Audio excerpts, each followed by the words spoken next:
سورة المزمل. أعوذ بالله من الشيطان الرجيم. بسم الله الرحمن الرحيم. رب اشرح لي صدري ويسر لي أمري واحلل عقدة من لساني يفقهوا قولي. رب زدني علما. سبحانك لا علم لنا إلا ما علمتنا إنك أنت العليم الحكيم. يا أيها المزمل قم الليل إلا قليلا نصفه أو انقص منه قليلا. O fina yom sindo na laiba ng Rasul da kawra imi Muzammil giming da fina yom sindo na laiba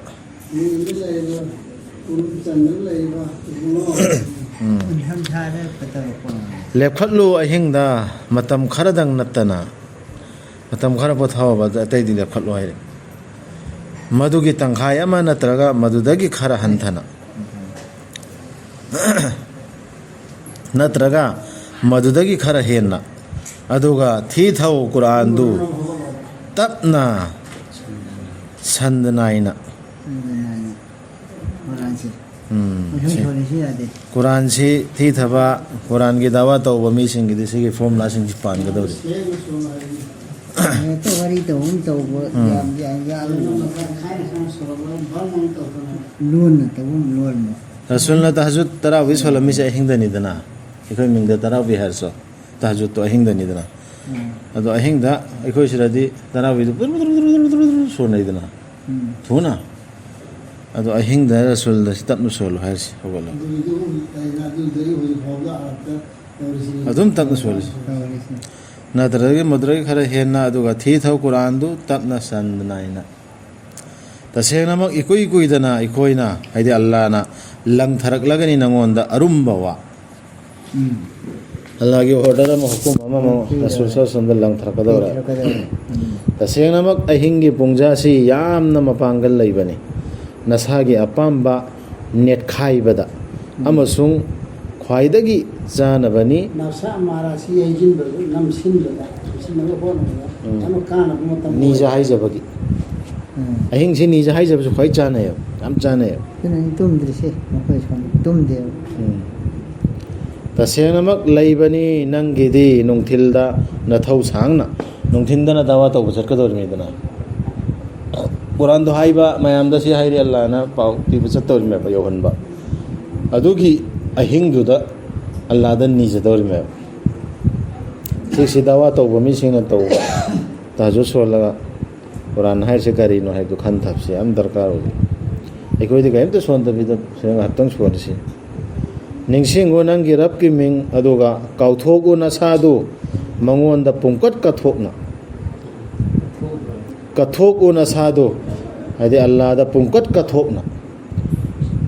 कथोक पेदि मतो पाया तसु यावरिदना मोमिन की मोमिन की जान गा माल गसे अल्लाह ने लई खमेना जन्नत की महुत्ता अदुसु यावरे दरे मना रसूल के वन स्पेशली सिगे आयासी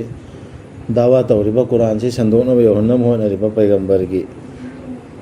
नि ऑर्डर निसी पुंकट का थोब एकता नुंग मचा अमत खुजी थीरसु करिगुंबा दसा वाम तारसु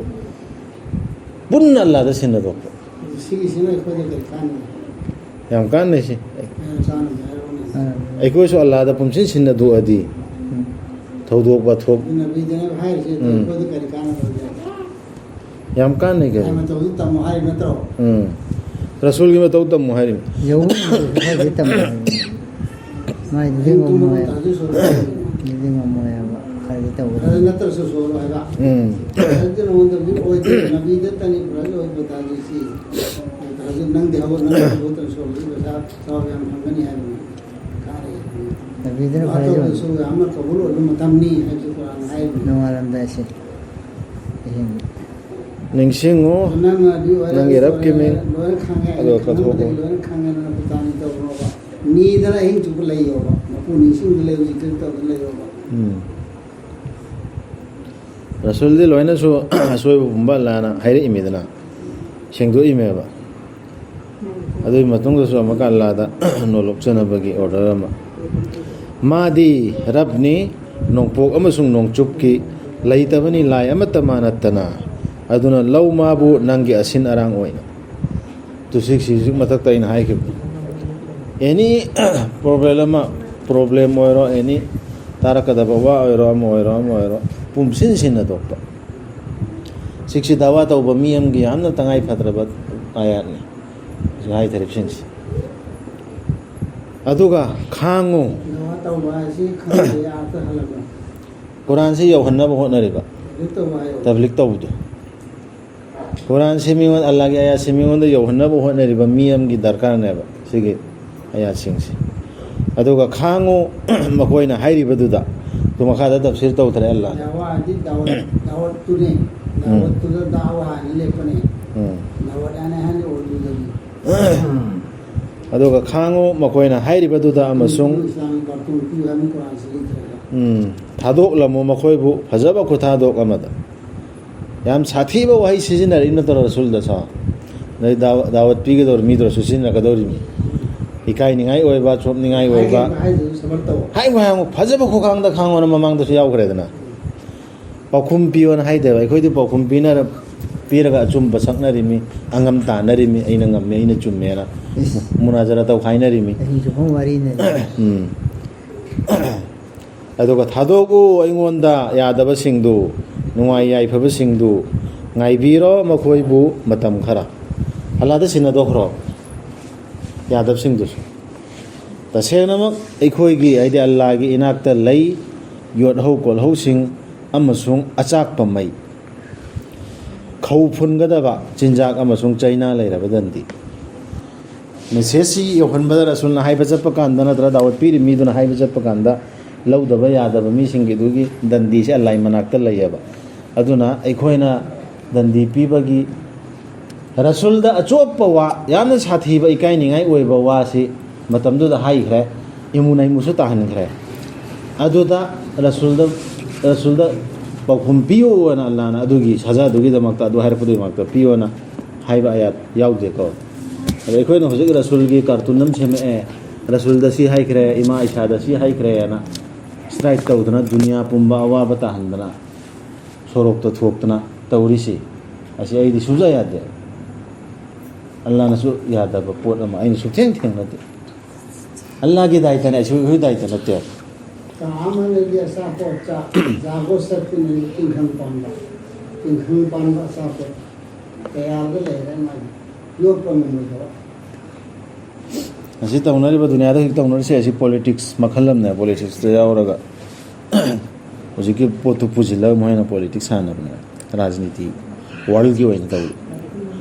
asi subja ya de islam da leite garimta numittu da prithvi amasung chingjau singna thok nom gadaba aduga chingjau singna oikhigedaba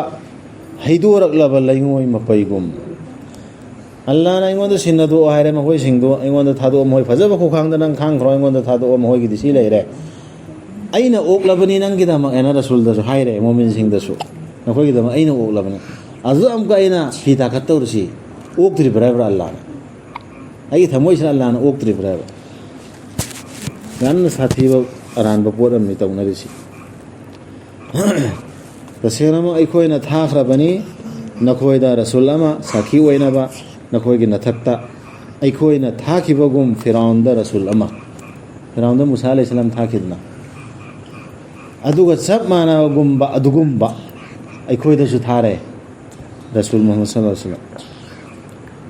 adubu lauki de firaun na rasul dugi wa aduna aikhoi na phaki mabu mang takningai oiraba kufa amana sida Allah na dalil su pire aduna Allah na ka maine yadab singh du phaki haito sisi Allah ki mathone ba khoi na te ba khoi na zero ro tale pag strike to ro thingjin ba mai tha ba ho law ba du ada ba dwa taw ba khoi thau na te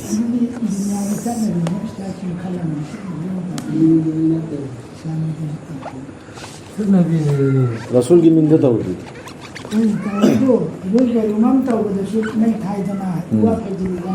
awa pe mi me am da rasul ai tab mi me am chawam nang e duna aduna kan kana dai to ni ma na khoi ju yaw ni kun to bi sai ado se ko ki biya de chum de haram gadan ꯑꯗꯨꯗꯤ ꯁꯤ ꯂꯥꯏꯔꯤꯛꯁꯤ ꯄꯨꯔꯒ ꯆꯠꯄ ꯑꯃ ꯗꯔꯀꯥꯔ ꯑꯣꯏꯌꯦꯕ ꯂꯥꯏꯔꯤꯛ ꯇꯧꯔ ꯃꯌꯥꯝꯁꯤ ꯃꯔꯝ ꯆꯥꯗꯅ ꯈꯪꯍꯟꯕ ꯑꯃ ꯑꯁꯨꯝ ꯗꯔꯀꯥꯔ ꯑꯝꯇ ꯏꯕ ꯑꯣꯏꯌꯦꯕ ꯉꯝꯗꯦꯕ ꯄ꯭ꯔꯖꯥ ꯑꯝꯇꯅ ꯑꯩꯈꯣꯏꯁꯦ ꯐꯝꯐꯝꯁꯤꯗ ꯍꯥꯏꯕꯅꯗꯤ ꯌꯥꯔꯣꯏ ꯑꯗꯨꯃꯥꯏꯅ ꯇꯧꯔꯗꯨꯕꯨꯗꯤ ꯇꯧꯔꯣꯏꯗꯅ ꯑꯗꯨꯃꯥꯏꯅ ꯄꯨꯡꯂꯥ ꯑꯗꯨ ꯅꯠꯇꯕ ꯃꯑꯣꯡꯗ ꯑꯗꯨ ꯑꯣꯏꯔꯕꯗꯤ ꯅꯈꯣꯏꯅ ꯀꯔꯝꯅ ꯍꯤꯡꯒꯅꯤ ꯅꯈꯣꯏꯅ ꯊꯥꯖꯗ꯭ꯔꯕꯗꯤ ꯂꯥꯛꯀꯗꯧꯔꯤꯕ ꯅꯨꯃꯤꯠ ꯑꯃꯗ ꯃꯗꯨꯅ ꯑꯣꯏꯍꯟꯒꯗꯕ ꯑꯉꯥꯡꯁꯤꯡ ꯐꯥꯎ ꯃꯁꯝ ꯉꯧꯕ ꯑꯉꯥꯡ ꯐꯥꯎ ꯃꯁꯝ ꯉꯧꯒꯅꯦꯕ ꯍꯧꯖꯤꯛꯀꯤ ꯅꯨꯃꯤꯠꯇꯨꯗ ꯑꯗꯨꯅ ꯅꯈꯣꯏ ꯀꯃꯥꯏꯅ ꯍꯤꯡꯒꯗꯧꯔꯤꯃꯣ ꯑꯁꯃꯥꯟꯁꯤ ꯃꯆꯦꯠ ꯃꯆꯦꯠ ꯀꯥꯏꯔꯛꯀꯅꯤ ꯃꯗꯨꯗ ꯃꯥꯒꯤ ꯋꯥꯗꯥꯅꯤ ꯋꯥꯗꯥꯗꯤ ꯍꯥꯏꯗꯤ ꯑꯜꯂꯥꯍꯒꯤ ꯋꯥꯗꯥꯗꯤ ꯁꯣꯏꯗꯅ ꯄꯥꯡꯊꯣꯛꯄꯅꯤ ꯍꯟꯗꯛꯇꯤ ꯑꯍꯜꯗꯤꯁꯤ ꯁꯤꯟꯕ ꯖꯃꯥꯠꯅ ꯇꯥꯡꯉꯤ ꯑꯗꯨꯒꯤ ꯍꯟꯗꯛꯀꯤꯁꯦ ꯃꯁꯤ ꯀꯥꯡꯕꯨ ꯁꯤꯟꯕ ꯁꯪꯁꯊꯥꯟꯅ ꯇꯥꯡꯕ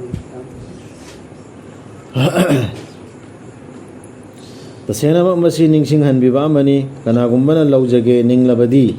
ꯂꯧꯖꯍꯧꯅꯕ ꯃꯥꯒꯤ ꯔꯕꯀꯤ ꯃꯥꯏꯀꯩꯗ ꯂꯝꯕꯤ ꯑꯃ ꯅꯁꯥ ꯅꯁꯥꯒꯤ ꯅꯁꯥ ꯅꯁꯥꯗ ꯑꯜꯂꯥꯍꯅ ꯅꯤꯡꯁꯤꯡꯍꯜꯂꯛꯏꯃꯤ ꯅꯁꯥ ꯅꯁꯥꯒꯤ ꯈꯟꯊꯒꯗꯝꯃꯤ ꯅꯤꯡꯁꯤꯡꯒꯗꯝꯃꯤ ꯀꯅꯥꯒꯨꯝꯕ ꯑꯃꯅ ꯌꯥꯏꯒ ꯌꯥꯗꯦꯒ ꯐꯠꯋꯥ ꯄꯤꯔꯛꯄꯗꯨ ꯅꯪꯒꯤ ꯅꯁꯥ ꯅꯁꯥꯒꯤ ꯗꯥꯏꯇꯅꯤ ꯑꯗꯨ ꯇꯁꯦꯡꯅꯃꯛ ꯅꯪꯒꯤ ꯔꯕꯅ ꯈꯪꯉꯤ ꯑꯣ ꯃꯨꯍꯝꯃꯗ ꯁꯜꯂꯜꯂꯥꯍꯨ ꯑꯂꯩꯍꯤ ꯋꯁꯜꯂꯝ ꯃꯗꯨꯗꯤ ꯅꯪꯅ ꯂꯦꯞꯄꯤ ꯅꯃꯥꯖꯗ ꯈꯔ ꯍꯟꯊꯅ ꯑꯍꯤꯡꯒꯤ ꯁꯔꯨꯛ 3 ꯊꯣꯛꯄꯒꯤ 2ꯗꯒꯤ ꯅꯠꯇ꯭ꯔꯒ ꯃꯗꯨꯒꯤ ꯇꯪꯈꯥꯏ ꯑꯃ ꯅꯠꯇ꯭ꯔꯒ 3 ꯊꯣꯛꯄꯒꯤ 1 ꯑꯗꯨꯝꯅ ꯂꯦꯞꯄꯤ ꯀꯥꯡꯕꯨ ꯑꯃꯁꯨ ꯅꯪꯒ ꯂꯣꯏꯅꯕꯁꯤꯡꯗꯒꯤ ꯍꯋꯥꯏ ꯀꯔꯥꯝꯁꯨ ꯂꯦꯞꯄꯦꯕ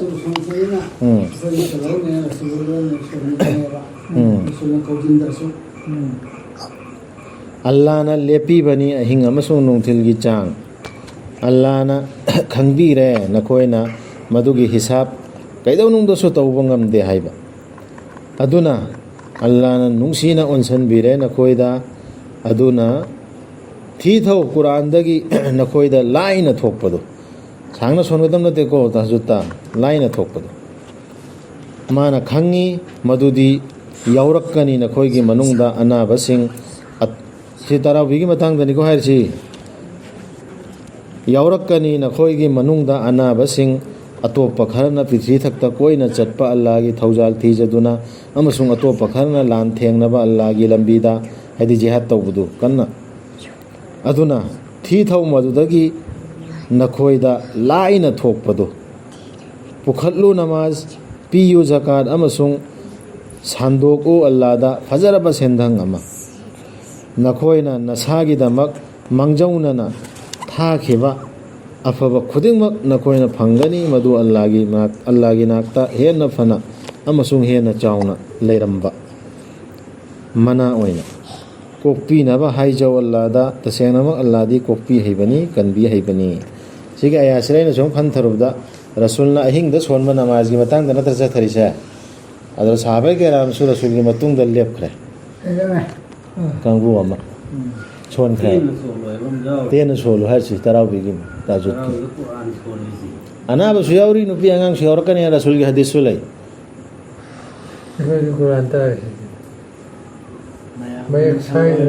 ꯇꯦꯟꯅ ꯂꯩꯇꯦ ꯑꯉꯝꯕ ꯈꯔ ꯌꯥꯝꯅ ꯐꯖꯕ ꯃꯑꯣꯡꯗ ꯁꯣꯟꯒꯗꯕ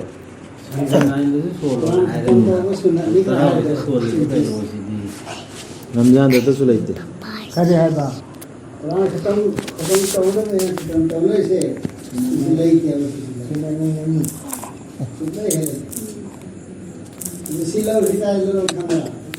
रमजान खास रमजान